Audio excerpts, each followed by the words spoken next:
In a podcast I just recorded with Jump Science, Daniel Bach, he talked about the explosion principle and how if you're going to jump higher or dunk basketball or even sprint faster, a lot of people follow this like explosion principle where everything you do has to be as explosive as possible or very heavy, a lot of rest. So all these videos here, I mean, we're dunking, you do a dunk, you take a ton of rest, you do a dunk, you take a ton of rest. And there are people that can do this and see good results from it because you're practicing the actual skill of dunking, you're getting a lot better at it.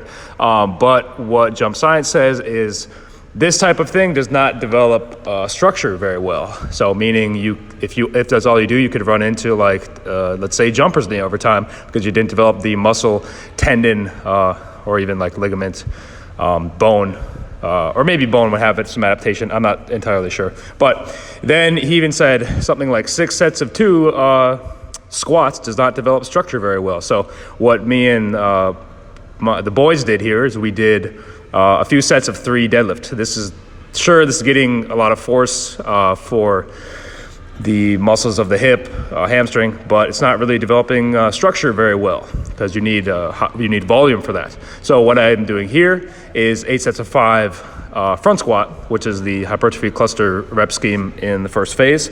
And I guess this would be more so developing structure pretty good where the muscle is getting bigger, the tendon is getting that adaptation because the weights are moving so slow, but you're accumulating quite a bit of volume by doing 8 sets of 5. So even to develop structure better or further to keep you healthier, here's what I'm doing is just like 1 minute wall sit, 30-second iso lunge, or even a minute.